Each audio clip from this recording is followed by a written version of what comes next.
Deciding who you'd like to be most often starts with leaving the parts of you you no longer want to carry around. So reminisce. Think back. Examine. Because you didn't just arrive at today. This moment is the result of thousands upon thousands of steps and conversations and decisions. Our lives are sculpted like ocean shores, one wave, one gust of wind at a time. And sure, there were certainly events that expedited the process. But the point is, holistically, landscapes take time to materialize, as did this one. But you're not confined to this moment. In fact, you, in and of itself, is an idea. You is a story that incorporates the things you used to do, places you used to go, people you used to know. You is not right now. You is how you summarize the path that created right now. But you can change, because you will always mean what you decide it does. So reminisce, think back, examine, and feel the warmth of the good times. Bask in the moments that lit up your soul. But don't be afraid to pull back the curtain on those things that, well, maybe you aren't too proud of. The things that no longer defined you, perhaps never defined you to begin with. Because see, before we cut ties with those stories and send them out to sea, we must do the hard work of recognizing what they are. Before we can identify the life to be lived, we have to be able to see the one that will live no more. And so it's okay to walk down that road. Those things are no longer you. They are ideas, old ideas, bad ideas, and so they will be relegated to the sands of time. They played their part, as everything does, and now it's time to detach. So reminisce. Think back, examine, grab what you love and let it become your guiding light. Take hold of the meaningful and pour it into the new you, the one you're making now, the one that matters now. You'll need it. Because the old you, it'll try to reemerge. It'll present itself in the shape of old faces with old expectations. Old places connected to old habits, old stories that just don't want to end. But these characters, they played their part. And thank God they did, because now they're recognizable. Now you know to cut ties. You know, I wish it weren't so. I think we all do, but sometimes life requires that we touch that burning hot stove in order to understand that it's hot. It's easy to dismiss these occurrences as a bad thing or wasted time, but I think they're a beautiful thing. Recognizing and mitigating our mistake leaves us with a new foundation to build on, a blank canvas. It makes you not a prisoner to yesterday's work, it makes you an artist again. A designer, a creator. So reminisce, think back and examine, but not to hold on. Reminisce to let go, to say the goodbyes that will make space for the hellos, to free yourself of excess that will make space for the necessities. You've spent a long time designing you. Some of it ideal, but all of it valuable in its own unique way. The reality is that now, in this current moment, not all of it needs to come with you. So reminisce, think back, examine, so that before you move ahead, you know exactly what needs to be left behind.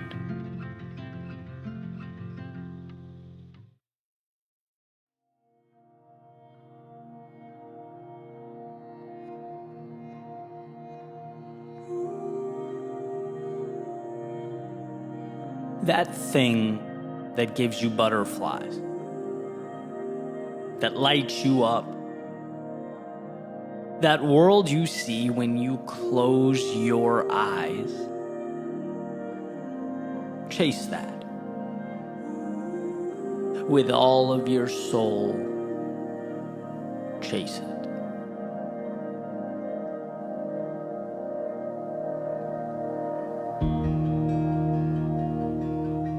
It's easy to brush off life's potential. It's just outside the realm of possibility. To see the ideal as some form of window shopping that you can almost touch. A fantasy to be explored when you sit back in your office chair or pass time in the doctor's office waiting room. But I think these aspirations mean more than that. Not distractions, but a North Star. Not a diversion, but the path. And by the way, I'm not naive about this pursuit and all that it entails, the truth behind it. I'd never advocate that what's possible or meant to be is somehow easy. In fact, I'd argue the only way something is meant to be is if you're willing to commit to the difficulty in bringing it to life. Otherwise, it wasn't meant to be anything but a missed opportunity. Because it surely will be a difficult road. And here's what we come to learn: everything of value is difficult. In an attempt to oversimplify, I often break life down into the easy thing versus the difficult but meaningful thing. And in some ways, sure, that's true. But I can also honestly say it would have been more difficult for me to have stayed where I was, not moved at all, to not have pursued what I believed in. It would have been more difficult thinking about that life I could have lived, the doors that could have opened, and that's just it.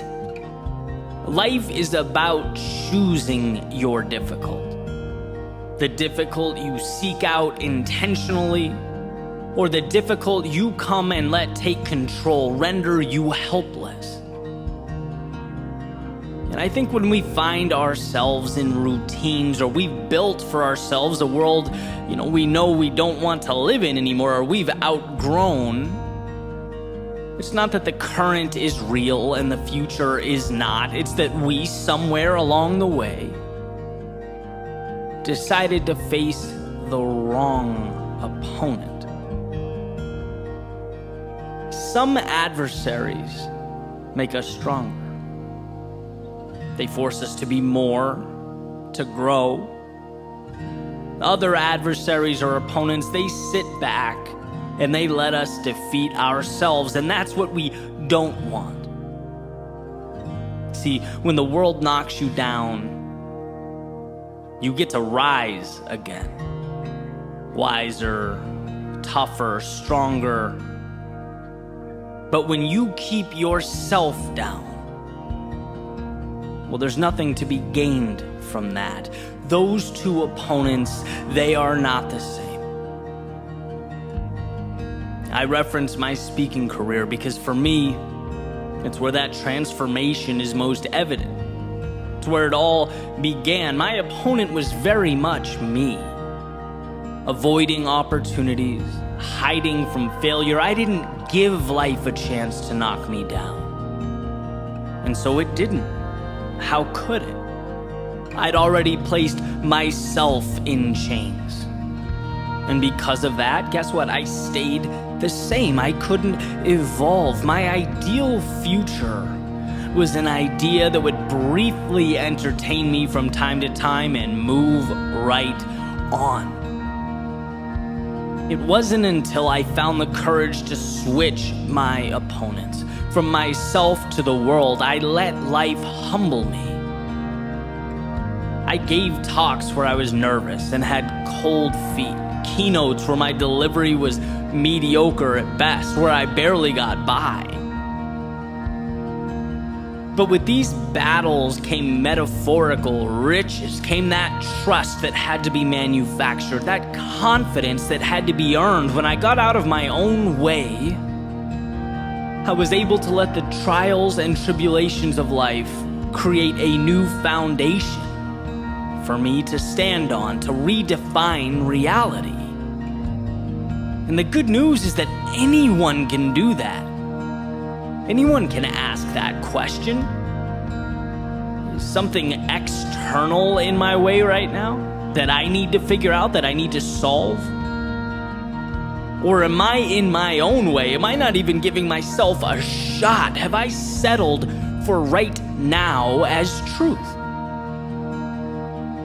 When right now is just the less ideal difficult. When I was little, playing action figures with my buddy up the street, we used to think it was cool to see around corners, to see through walls, to know what was coming before it arrived, right? For action figures, absolutely. In superhero movies, why not?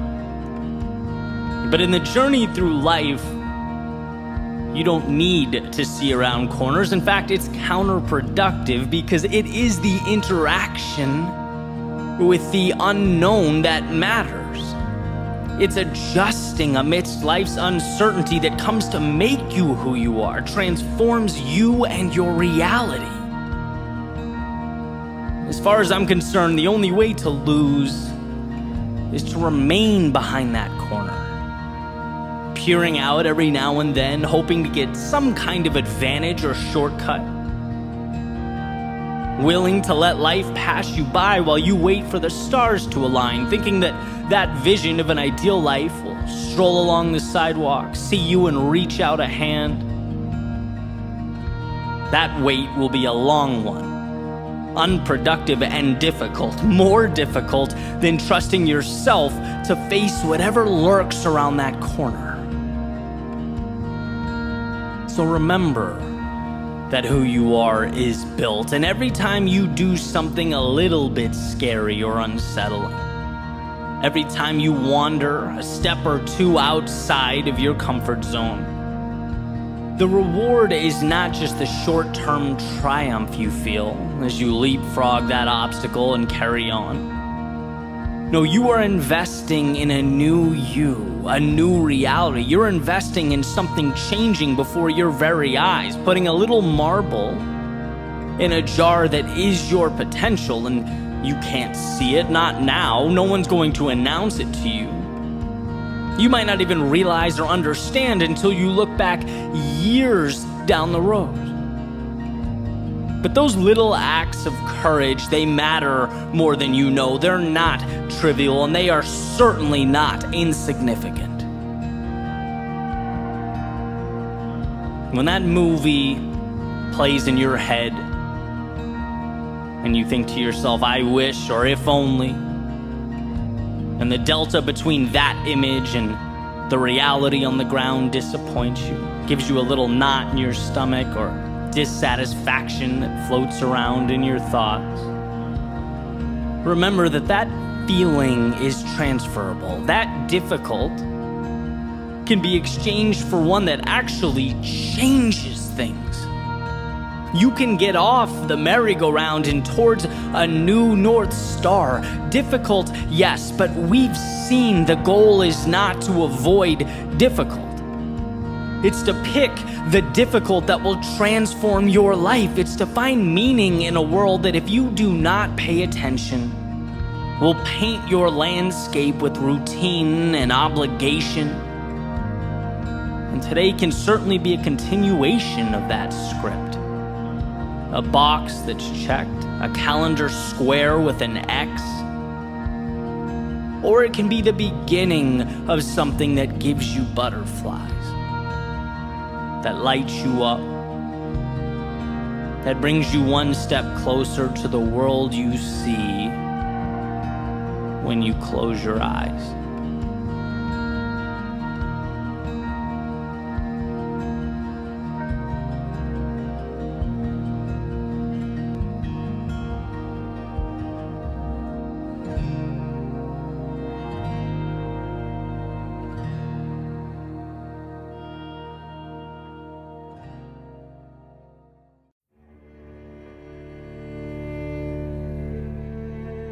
I've come to accept the fact that I'm a loser. And the more people say otherwise, the more I prove over and over again that it's just who I am. Stuck in my ways, an outsider, outcast, out of my mind, loser. See, it started with my old identity. Who I used to be, yeah, I lost that. Then I lost those people that made me feel small, the ones holding me back. Bye. Would the streak continue? You bet. Lost that need to please others. Hey, turns out I know what's best for me better than they do.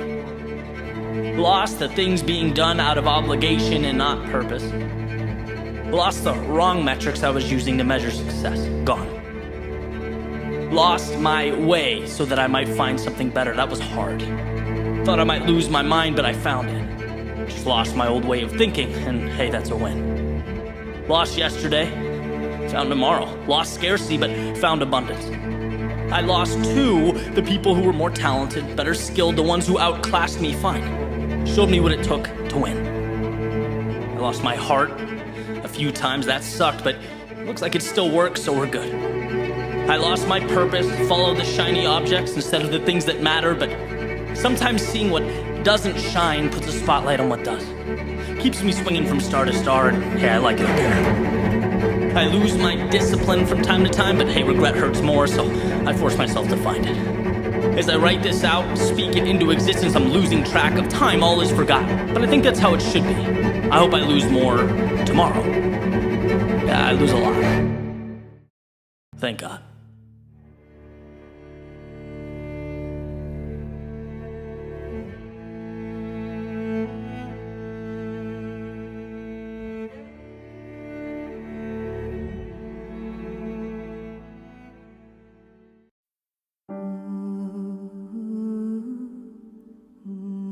I woke up last night and I remembered my debt to you. Being that I stand by the promises that I make, I jumped out of bed and I walked over to my desk, I turned on a light, and I began writing. At a minimum to explain myself, but at best case scenario to provide some reassurance that every storm ends, that nothing is forever, and that someday, without question, I'll make you proud. See, things haven't been the easiest lately, and it's funny. Sometimes things seem so intuitive. Sometimes they make so much sense. And then sometimes it feels like you open up a novel right in the middle and it's in a language you can't read. You know, life feels more complex than it really is, and I feel smaller than I really am, but don't be concerned. I've fought my way through worse. I promise you, you'll be satisfied with the result. And yeah, you might have noticed that sometimes I face the obstacle of juggling two sets of standards. You know, two definitions of success, mine and the world. What I love and what matters to me versus what will increase my status, my standing in society. And honestly, it pulls me in two different directions sometimes. Makes me think back to years past and that discomfort I've experienced, you know, standing on an empty foundation, but believing someday something meaningful would stand there.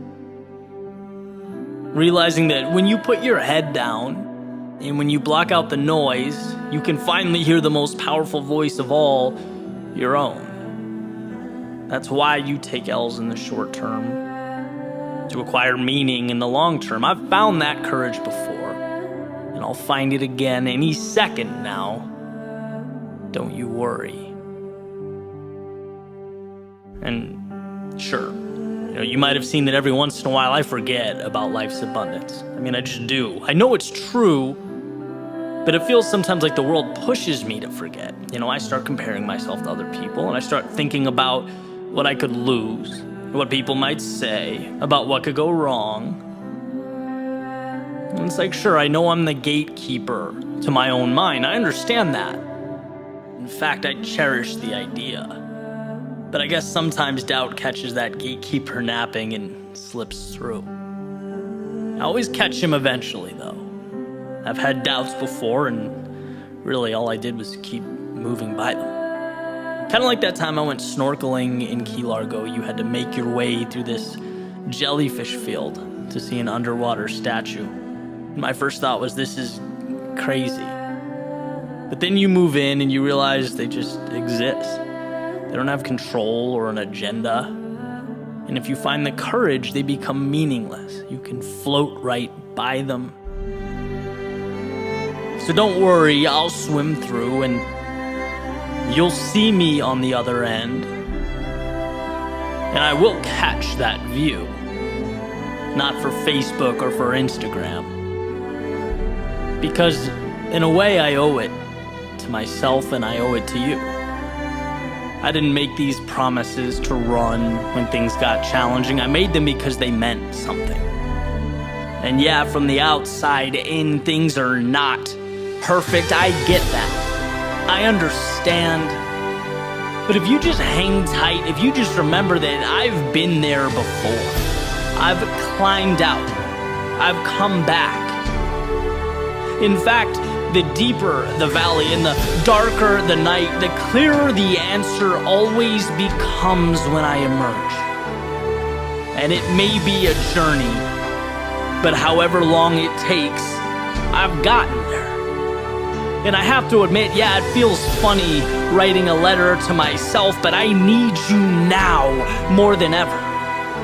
You've always been my toughest critic, and I appreciate that, but now I need you to be my biggest fan. To remind me that life can be confusing and seemingly contradictory, uncertain, and even chaotic.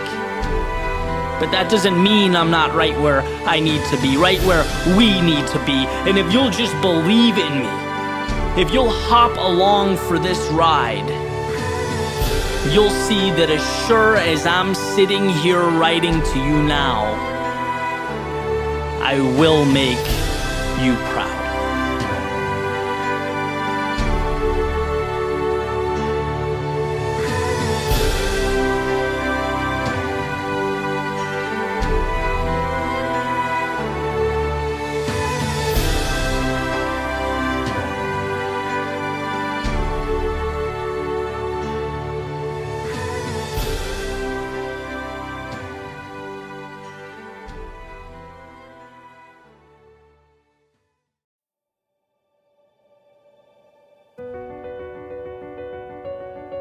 When the water rises, it's sink or swim.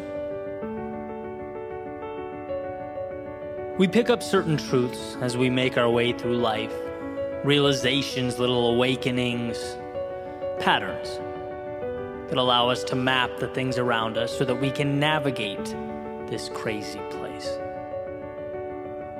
And here's one such realization for my own journey. When you pursue your best, you live your best life. Your best is a North Star to guide you, a bar, line, or benchmark that's always moving, a reminder that you can always do more and be more. A reminder that life tomorrow can always be different than life today. To pursue your best, in my opinion, is synonymous with capturing all that is good in this world. Capitalizing on potential is to utilize those resources in need of an architect. That pen in need of a poet, brush in need of a painter, story in need of a writer, or populace in need of a leader. It's a pursuit that not only supplements our existence here on earth, No, I believe it is, in and of itself, why we are here on Earth. But like every ideal, pragmatism seems to get in the way. Meaning, well, life is more difficult in execution than it looks on paper. We can't be our quote-unquote best every day. We sometimes fall short of that mark. Our outcomes don't always align with our expectations. The perpetual journey to one's best is neither straight nor without discomfort. It's more like the navigating of a new world without a map or compass, a world that we're by default ill-equipped to take on when we begin.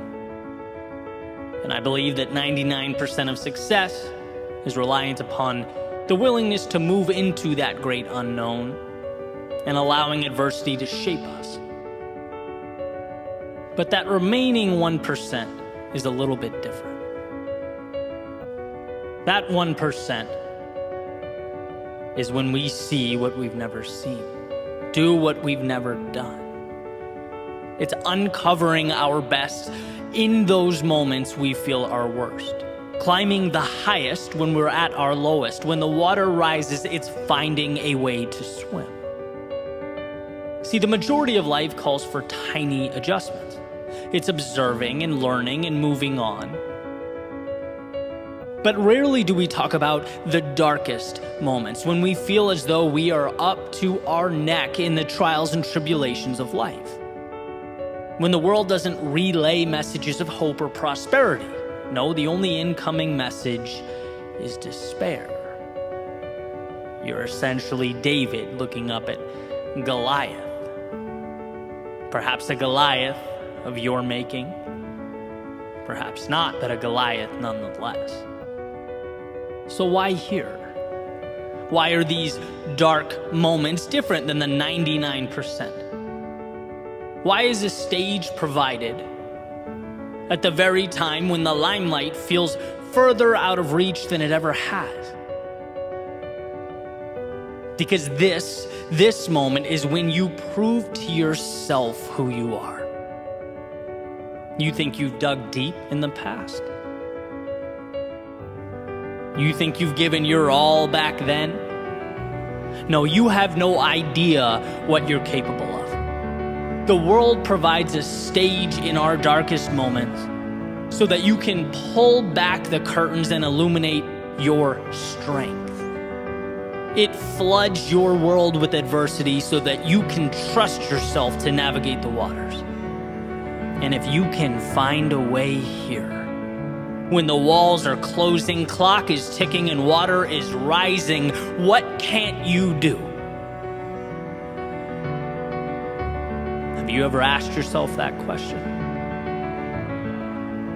Those moments show us what we can be, and that is why the 1% is everything. Why is it that rock bottom becomes a bridge to so many new tomorrows? Or the losses we dread most become the change we need most? The answer is simple. Because in those moments we find within ourselves the keys to transformation. See, you didn't know that you can leap that far. And you didn't know because you've never been pushed so close to the edge, running at so fast a speed. But in those moments, you learn that you can take flight. You learn you have the power to stand again. So while the vast majority of life is saying yes when most would say no, it's how we choose to act while immersed in our lowest lows that provides the framework and the opportunity. I believe that the tears indicative of despair streaming down your face look a lot like the tears that emerge during our happiest moments. They are the same. One just precedes the other. See, despair gives you a chance to look at life differently, look at yourself differently, to look in the mirror and understand that the reflection looking back is capable of leading a revolution in your soul. And I get how hard that is, how detached from reality it might seem, but isn't that what tomorrow is? A detachment from the reality, the parameters and the rules of today. It's not until that seed is buried beneath the earth that it plants roots, that it takes aim at the sky, and when you are stuck beneath the chaos of life, you have to know that this is where you too transform. So forget yesterday's shoreline, this is where you build tomorrow's destination. Don't fixate on what is gone when you can dream of all that is to come. And don't dwell on who you were when you can celebrate all you will be. When the water rises, swim.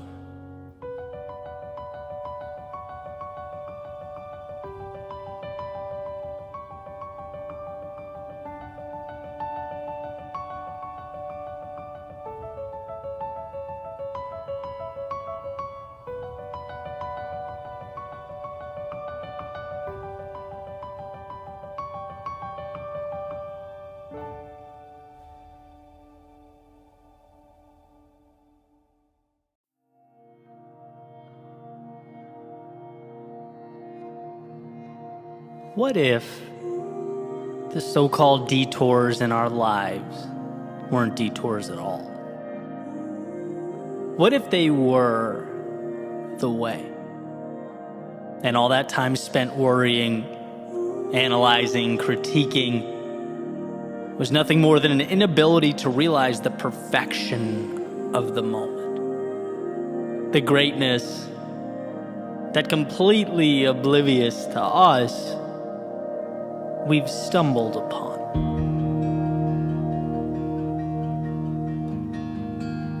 Sometimes we can fall into the trap of looking at life in a way that I believe is too linear.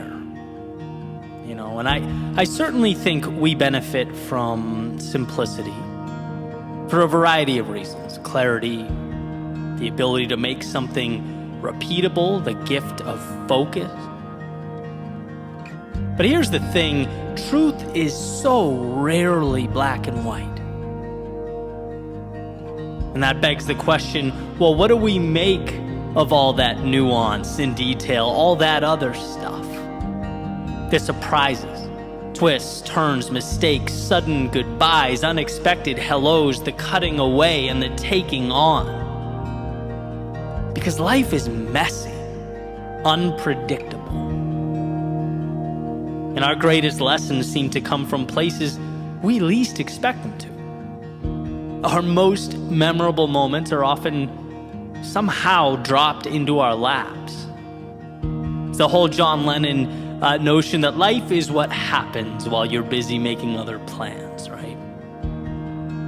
And it's interesting to me that I've spent a decade pointing at this metaphorical mountaintop, pouring myself into a methodical plan, just to see again and again that the value continuously comes from the places I didn't anticipate.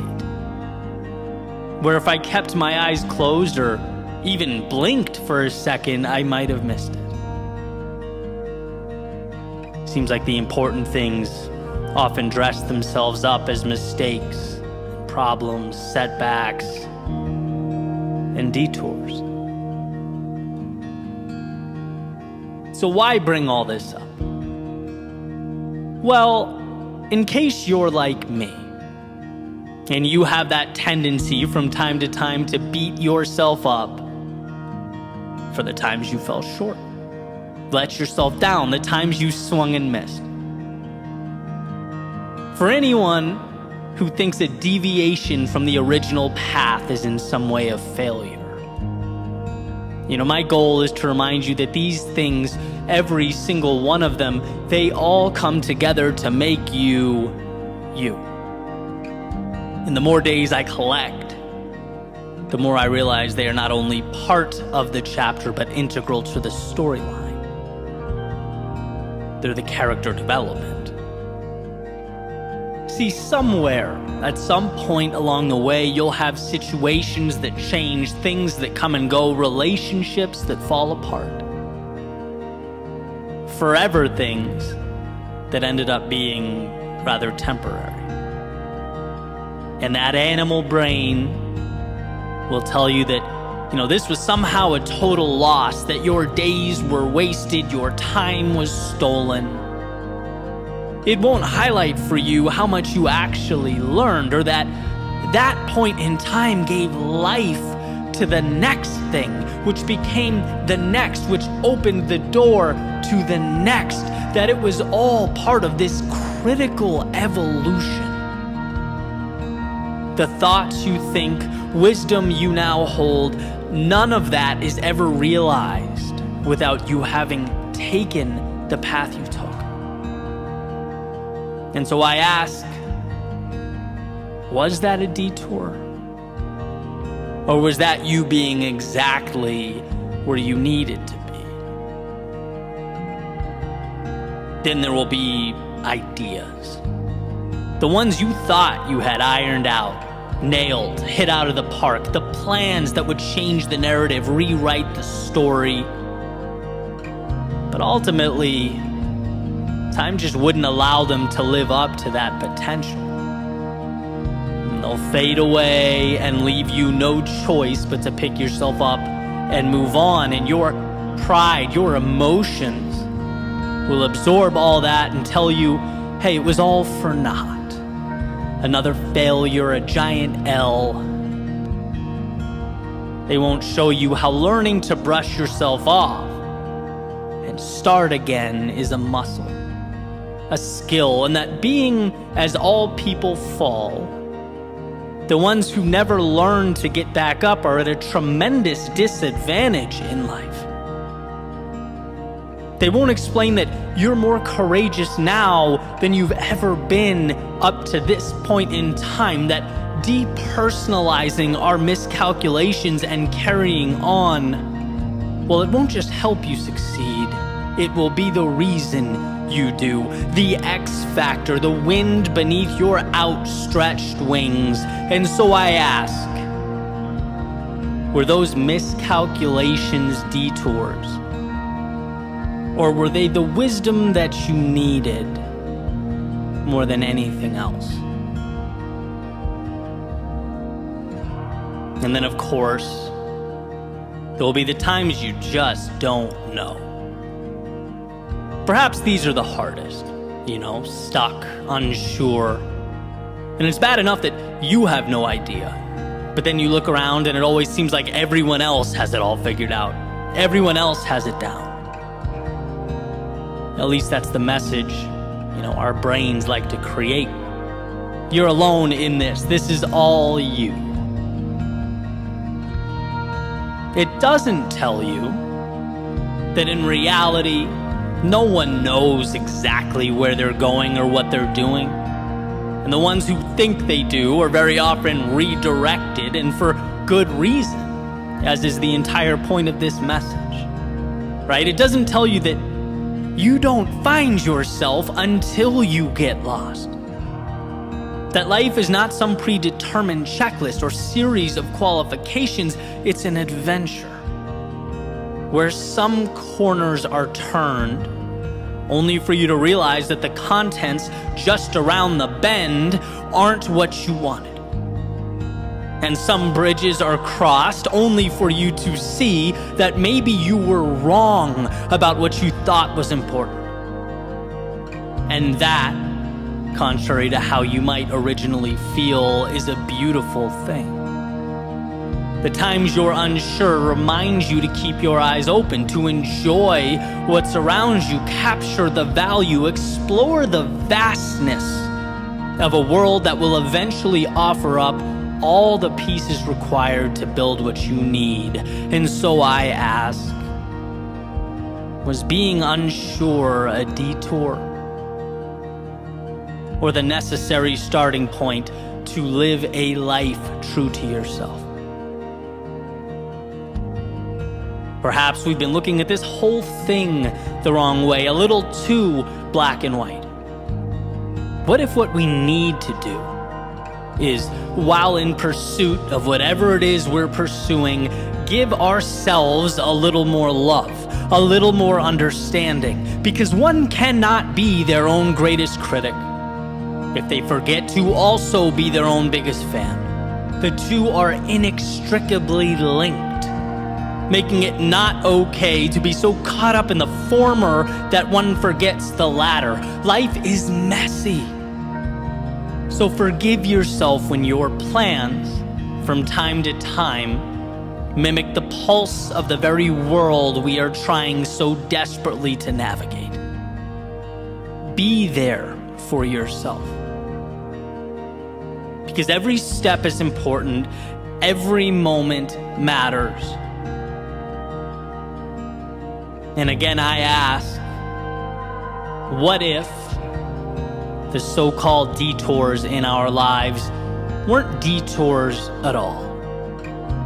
What if they were the way? And all the time spent worrying, analyzing, critiquing, what if they were nothing more than an inability to realize the perfection of the moment? The greatness that we've stumbled upon.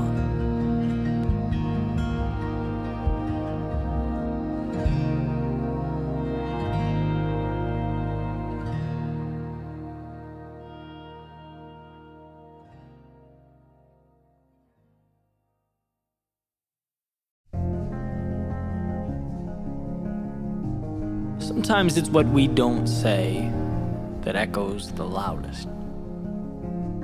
What we don't do that has the greatest consequences. Where we don't go that ultimately gets us lost. I remember as a teenager applying to college. I was working on the admissions essay. I was brainstorming with my grandmother, talking over possible topics and approaches.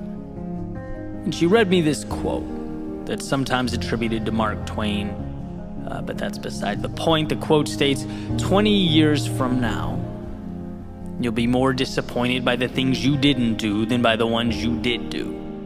So throw off the bow lines, sail away from the safe harbor. Catch the trade winds in your sails, explore, dream, discover. And I thought this was the perfect bridge to the next chapter in my life. The latest horizon, the newest adventure. I thought it was incredible, and it was. It was exactly what I needed, and so on to that next adventure I went. But here's the thing. As life unfolded, this equation somehow transformed from exploration and dreaming and discovery into the question, well, what am I supposed to do? Somehow, without my paying attention, life turned into a checklist, a question I couldn't get wrong, a test I needed to make sure I didn't fail. It's amazing how quickly we forget the infinite breadth of life because we're focusing on the dotted line before us, the one we're supposed to walk. Sometimes we're so fixated on what the expectation is that we don't ask ourselves where these expectations are coming from. Who is so significant and wise that they know what's best for you to a greater extent than you do? See how that's an important question, and also one you can lose in your periphery as you follow that dotted line before you. When you have a destination in mind, hopes, dreams, ambitions, well, that's an adventure. When someone else has a destination in mind for you, whether this authority is imaginary or not, that's obedience. And sometimes the greatest disservice we can do to ourselves is to not stop and think, to not stop and ask ourselves where we're going and why. Do you remember when you were a child and you got into trouble, right? Sometimes you'd get sent to your room. And for me, this was agony. When it was punishment, I wanted to be anywhere but confined within those walls. I hated being sent to my room. And then finally, the door would open. My parents would say, "Eddie, you can come out now." I'd go outside, play basketball for a little bit, and then oftentimes I'd find myself right back in my room. Happy, playing with my toys, whatever I was doing, not a care in the world. And it's like, what changed? Nothing but the context. Same me, same room, same toys, same whatever I was doing. It was, however, no longer a punishment. And I think this realization is worth exploring. We may not realize, we may not even be able to articulate it, but I think we long for control over our lives. We long to walk our own path. And in this situation, the path led me right back to where I was. Sometimes, though, the path leads us in the opposite direction, far away to distant worlds. The end destination is not as important as the fact that we chose it. That we asked ourselves why, and that we believe in the answer and immerse ourselves in its execution. So when Mark Twain talks about the things that we don't do holding more weight in our hearts, it's because those things we tend to skip over are often the very things that breathe life into our souls. We'll go to school to get good grades, to get a 9-to-5, to get a promotion, to get a mortgage on a home. But the audacity to open that photography studio, the nerve to think you could rent a van and travel the country, the delusion to think you could start that routine that will get you in the physical shape you've always dreamed of. See, we're lucky and fortunate to have the things that we have. The quality of life we lead now far exceeds those that came before us. Life is convenient, incredibly convenient. But what is convenience if it comes at the expense of purpose, of meaning in life? Because that's what steers the ship. A crisis of meaning ultimately mitigates everything else. There is no exploration without meaning. And without exploration, tomorrow becomes a repetition of today, not an evolution of today. And what's incredible, truly incredible, is that our purpose can be rediscovered, our paths redefined. How? By having a long conversation with, you guessed it, yourself. By putting the phone in another room, by disconnecting the Wi-Fi and spending time with you. Something along the lines of, dear self, what matters to me in this world? Where am I going right now? Is where I'm going right now aligned with what matters to me in this world? And sometimes the answer is yes, sometimes no. Great, but what we have now is a foundation to work off of. An awareness that should be celebrated, that you created.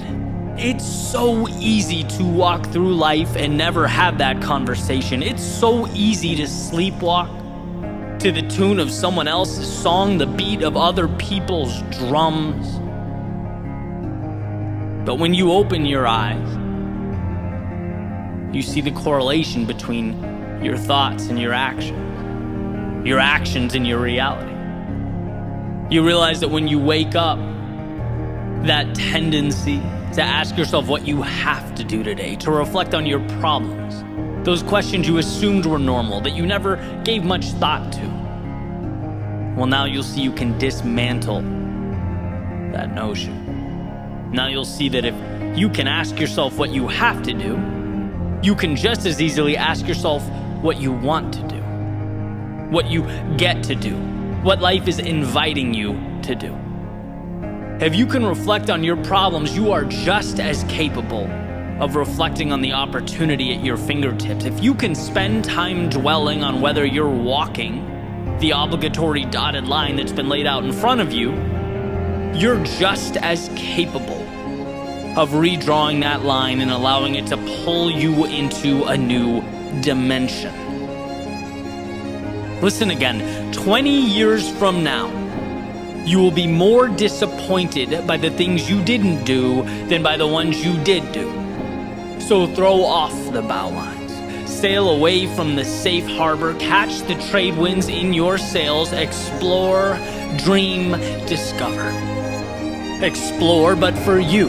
Wander down those paths that have for so long piqued your curiosity. Try things you once felt like other people were entitled to, but you'd never given yourself permission.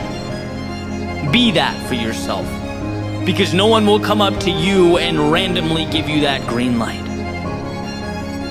Dream, because without building your castles in the air, as Thoreau calls them, you live your entire life on the ground. You'll never hit targets that you don't create. And sure, there'll be a time that only you see the destination. Great, that's life, but with each step forward, as it becomes more real for you, it will make sense to others as well. Trust each step like it is in and of itself a miracle. And you'll find in time that that's exactly what each step was. And lastly, discover. Discover who you are, what you're capable of becoming. As Emerson said, to be yourself in a world that is constantly trying to make you something else is the greatest accomplishment.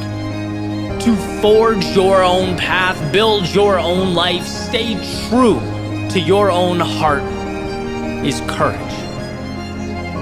So sail away, because you have the ability, because you are strong enough, and because the story you're about to write doesn't continue on until you turn the page on today's chapter.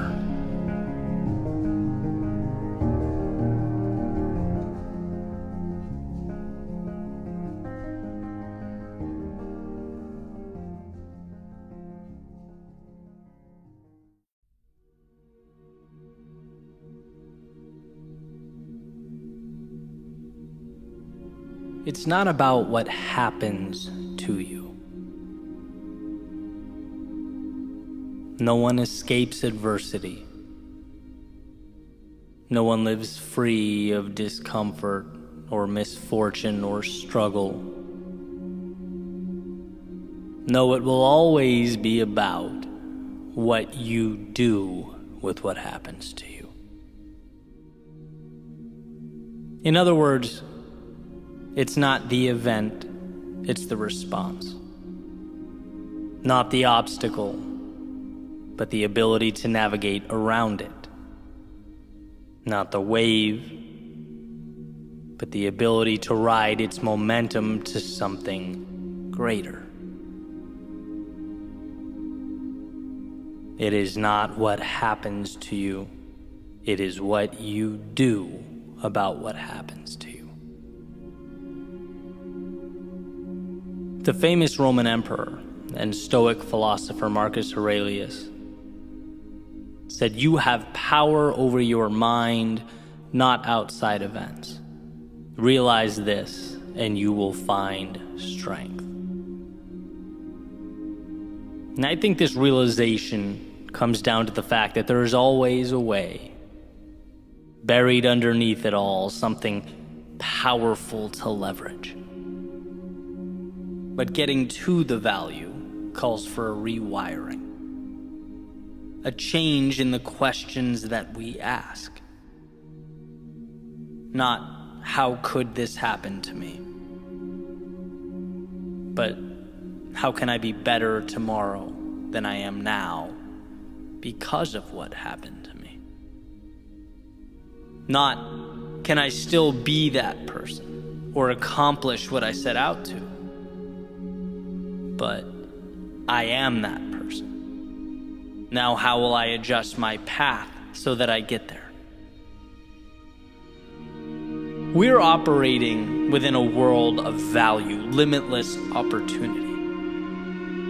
The difficulty simply pushes us to that value faster, expedites the process. It forces us to open our eyes and see that the world works for us.